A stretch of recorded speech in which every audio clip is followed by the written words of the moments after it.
Seorang suami yang mengeluh, katanya wanita zaman sekarang banyak mengambil keputusan. Capek deh aku. Sebelum kamu mengeluh, sebelum kamu merasa capek, merasa kesel, alangkah baiknya kalau kamu nonton video ini sampai habis.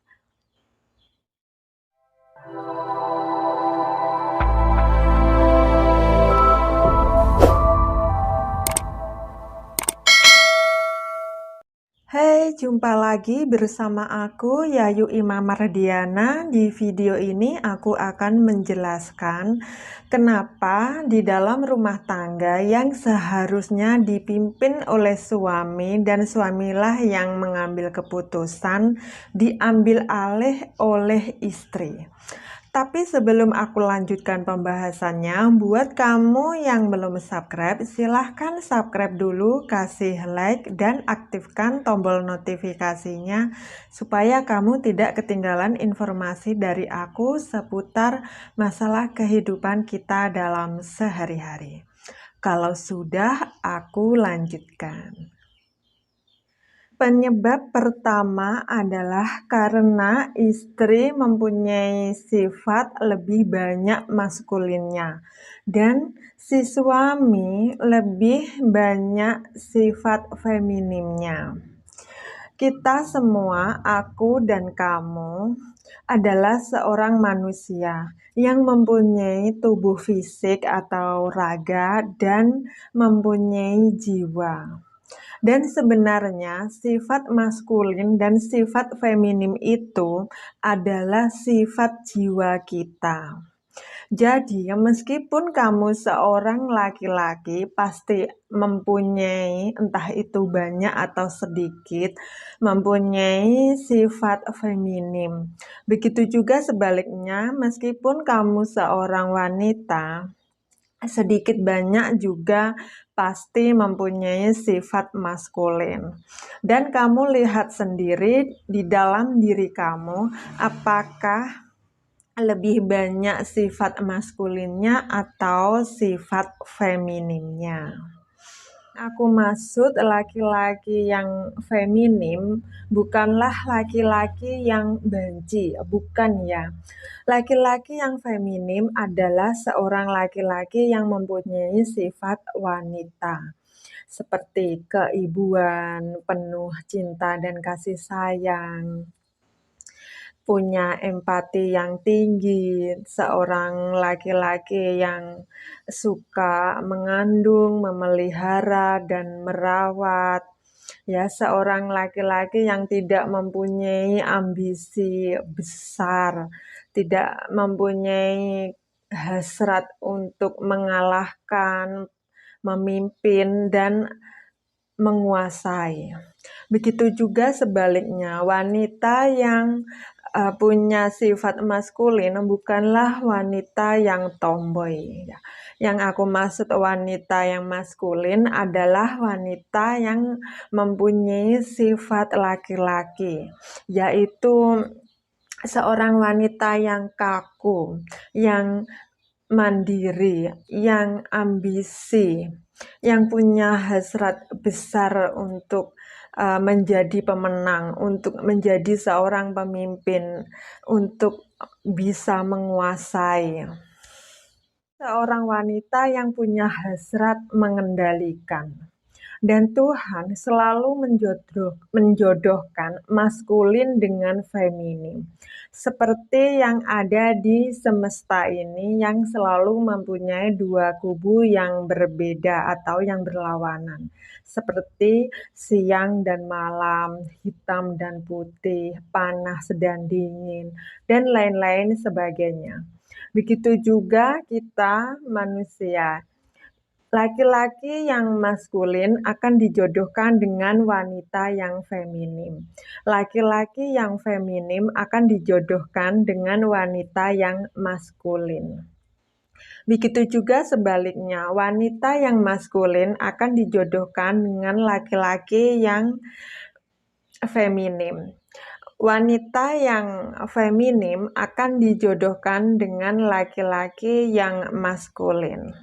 Ini untuk tujuan Tuhan adalah untuk keseimbangan, supaya bisa saling membantu satu dengan yang lainnya, supaya bisa saling menutupi kekurangan satu dengan yang lainnya, dan saling melengkapi. Dan jiwa kita tidak mengenal jenis kelamin. Ketika kamu seorang laki-laki menikahi seorang wanita, jiwa kamu tidak mengerti kalau kamu laki-laki dan yang kamu nikahi adalah seorang wanita. Jiwa hanya mengerti jiwa bertemu dengan jiwa. Jadi, ya kalau di hukum masyarakat itu kan seharusnya suami atau laki-laki yang memimpin dan yang menjatuhkan keputusan di dalam rumah tangga. Sedangkan seorang wanita atau istri harus tunduk dan patuh dengan suami. Tapi kalau pada kenyataannya seorang suami yang punya banyak sifat feminimnya daripada maskulinnya, sedangkan si istri mempunyai banyak sifat maskulinnya daripada feminim. Jadi mau tidak mau, suka tidak suka, kamu harus mengerti dan menerima bahwa si istrilah yang harus menjadi pemimpin dan menjatuhkan keputusan. Karena kalau tidak, maka rumah tanggamu akan menjadi berantakan. Kalau sifat suami yang maskulin dan sifat istri yang feminim ini tidak akan menjadi masalah. Tapi kalau sifat suami feminim dan istri maskulin, nah inilah yang akan menjadi masalah dalam rumah tangga. Karena kebanyakan suami akan merasa tersinggung, merasa tidak dihormati, merasa tidak dihargai, dan merasa tidak dianggap. Penyebab kedua, karena si istri lebih punya banyak pengalaman daripada si suami. Ini sering terjadi pada pasangan janda dan perjaka. Si istri sudah banyak melalang buana, sudah banyak mengalami pelajaran-pelajaran kehidupan, sudah banyak mengalami perjalanan kehidupan, sudah banyak merasakan pahit manis kehidupan. Sedangkan si suami masih polos dan lugu. Ini sudah bisa dibayangkan, seorang suami tidak mungkin yang mengambil keputusan di dalam rumah tangga. Ibarat anak sekolah, si istri sudah kuliah, tidak mungkin kembali menjadi anak SD supaya bisa menjadi di bawahnya sang suami.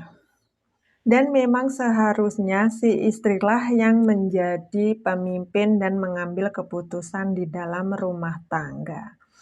Kalau suami lebih banyak pengalaman dan bisa dijadikan pemimpin rumah tangga dibandingkan istri, ini tidak akan menjadi masalah.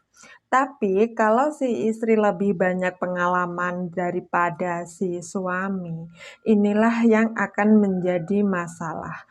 Karena kebanyakan suami tidak akan pernah menyadari, tidak akan pernah bisa menerima, dan tidak akan pernah bisa mengakui kalau si istri lebih banyak pengalaman daripada dirinya. Si suami pun masih saja merasa bahwa dia lebih banyak pengalaman daripada istri dan lebih benar daripada si istri. Kalau ini terjadi dalam rumah tanggamu, lebih baik segeralah turunkan ego dan sadarilah, akuilah dan terimalah kalau si istri kamu lebih banyak pengalaman daripada kamu, kalau istrimu lah yang harus memimpin dan menjatuhkan keputusan di dalam rumah tangga. dan ikutilah apapun yang sudah menjadi keputusan si istri untuk rumah tangga kamu yang lebih baik lagi. Penyebab ketiga, wanita lebih cepat dewasanya daripada laki-laki. Pada waktu kita masih sekolah dulu, masih kecil ya, di sekolah itu kan diajarin salat.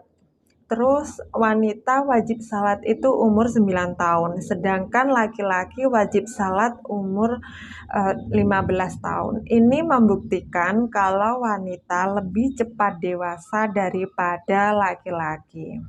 Ini dikarenakan wanita selalu memperhatikan setiap detail apapun yang terjadi pada kehidupannya. Misalnya saja kalau ngelakuin ini, begini, nanti akibatnya akan menjadi begini. Kalau kita melakukan begitu, maka akan terjadi atau berakibat begitu, dan lain-lain sebagainya. Kalau melihat orang lain ngelakuin begini, maka berarti orang itu adalah orang yang begini.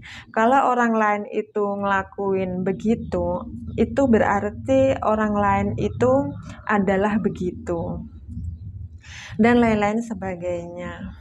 Semuanya diperhatikan oleh wanita, sedangkan seorang laki-laki lebih banyak cueknya. Bahkan laki-laki sering melakukan kesalahan-kesalahan yang sama. Nah, inilah sebabnya seorang wanita lebih suka ngeyel dengan keputusannya di saat seorang laki-laki menjatuhkan keputusannya. Penyebab keempat adalah perkembangan zaman. Di zaman mbah-mbah aku dulu, seorang istri sangat takut pada suaminya, sangat tunduk dan patuh pada suaminya.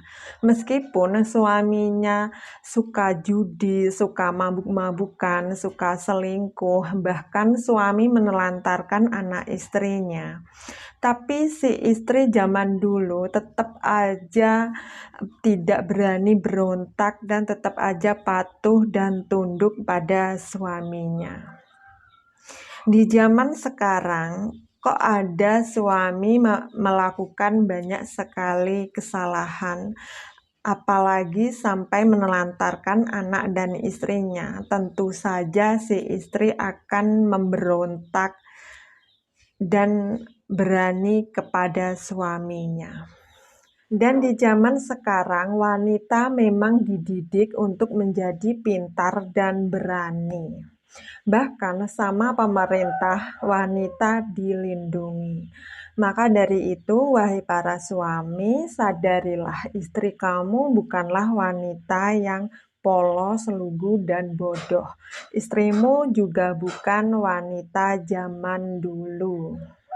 Penyebab kelima adalah dasar pemikiran wanita tidak sama dengan dasar pemikirannya laki-laki.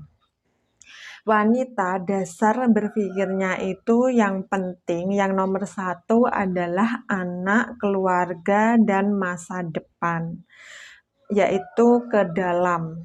Sedangkan laki-laki dasar berpikirnya itu keluar.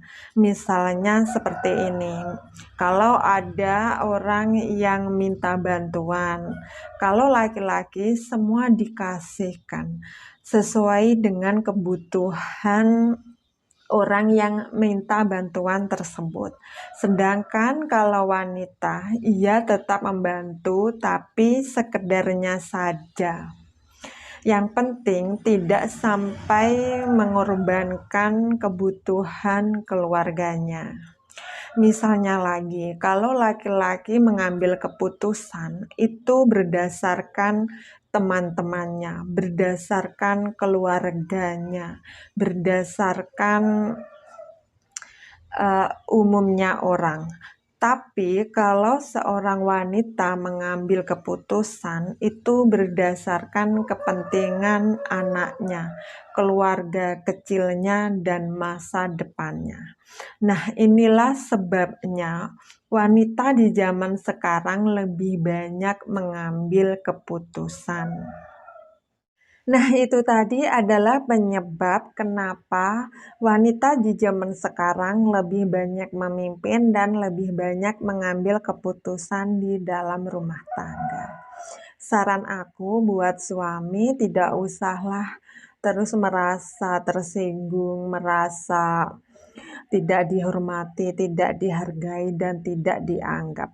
Karena sebenarnya seorang wanita itu pun dalam hatinya merasa lelah dan capek kalau terus-terusan dijadikan pemimpin dan terus-terusan yang mengambil keputusan.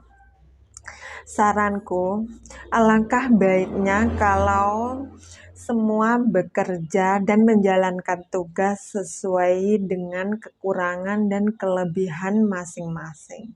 Saling melengkapi, saling membantu, dan saling bekerja sama dengan pasangan untuk kebahagiaan dan kesuksesan rumah tangga. Sekian dulu video dari aku, semoga bermanfaat. Sampai jumpa, terima kasih.